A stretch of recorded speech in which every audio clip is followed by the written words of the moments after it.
Bonjour amis développeurs, la question c'est est-ce que Anthropic s'est tiré une balle dans le pied en faisant ça? On va voir ça ensemble. Le cœur du drama, vous avez probablement pas suivi ça mais c'est pas grave, je vais essayer de le couvrir de la manière la plus directe possible. Pour pouvoir utiliser Claude Code, il faut prendre un abonnement, soit pro, soit max. Donc ça va de 20, 90 ou 180 euros par mois. Et il se trouve que moi, quand j'ai commencé à utiliser Claude Code, je suis tombé sur OpenCode, qui est un client open source qui permet de parler à différents modèles. Pas que Opus, pas que Anthropic, mais à n'importe quel modèle. Et au final, mon workflow, il repose entièrement sur OpenCode. Et donc, quelle a été ma surprise hier quand, d'un coup, ça marchait plus? J'ai découvert que ce que je faisais était contre les termes de service de Anthropic. Et ce qui s'est passé, c'est que Anthropic a mis en place des protections pour détecter la façon dont les requêtes étaient faites depuis le client pour tout simplement invalider les tokens qui étaient utilisés dans ce contexte-là. Très concrètement, ça veut dire que OpenCode, d'un coup, s'arrête de marcher. Le vrai problème dans tout ça,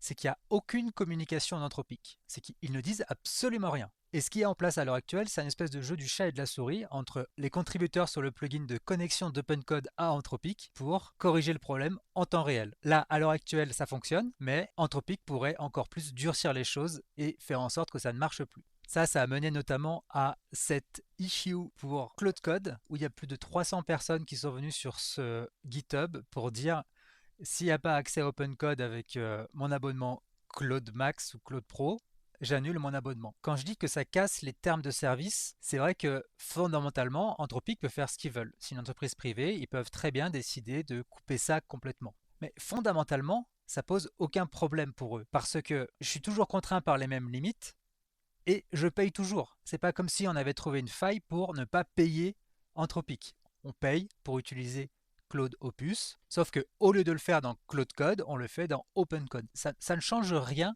pour Anthropic, ou presque, on verra à la fin de la vidéo. Le cœur de ce qui énerve là, les développeurs, notamment dans cette issue sur GitHub, c'est que OpenCode est simplement meilleur que Claude Code. Le premier point important, c'est qu'il est 100% open source, contrairement à Claude Code, et donc tout ce qui est open source est par nature plus flexible. Un exemple très concret dans OpenCode, c'est la possibilité d'avoir plusieurs abonnements. Vous voyez là par exemple, j'ai 4 abonnements en parallèle, Anthropic, OpenAI avec GPT 5.2. J'ai aussi testé d'autres trucs, donc il y a Minimax, il y a ZAI, et directement dans OpenCode, je peux choisir de faire une tâche avec un modèle ou avec un autre, et même de les mettre en concurrence pour voir les différents résultats qu'ils produisent. Et il y a un truc génial aussi, c'est que si tu crées des sous-agents, tu peux les affecter à un modèle en particulier. Mais ce modèle, il peut venir de n'importe quel provider. C'est la logique de l'open source. On n'est pas enfermé dans un écosystème, mais on est ouvert. C'est peut-être d'ailleurs probablement ça qui gêne Anthropic. Le fond du problème, c'est vraiment l'existence même de ces abonnements.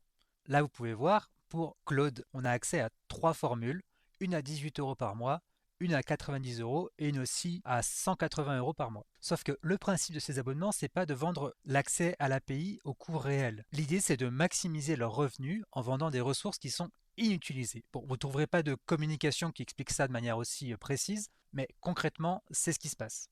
Moi, sur les 3 dernières semaines, j'ai dépensé en tout environ 120 euros sur Claude. Et là, si je regarde le coût réel, si j'avais payé ça avec l'API, on approche des 2000 dollars, on va dire 1700 euros. Est-ce que j'aurais autant utilisé leur système si ça avait été au prix réel? Non, ces abonnements, ils sont là pour donner envie aux développeurs de tester la technologie et de l'utiliser sans être contraints par des prix gigantesques. C'est pour ça d'ailleurs que dans l'onglet utilisation de Claude, vous ne trouverez pas d'unité. C'est juste des pourcentages. Pourcentage de quoi?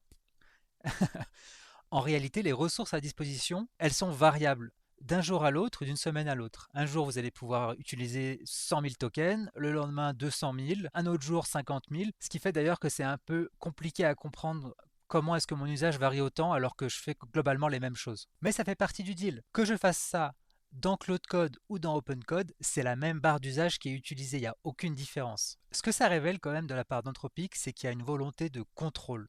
Contrôler à la fois l'expérience utilisateur avec Claude Code et de contrôler ce qui se passe sur l'ordinateur, d'avoir la télémétrie, de pouvoir demander, comme ils l'ont fait récemment, de changer votre paramètre de confidentialité, où ils voulaient pouvoir conserver les données 5 ans au lieu de 30 jours. Donc c'est assez clair, c'est ça qu'ils veulent. Moi, ce qui me gêne le plus, c'est l'absence de communication. Ils disent rien.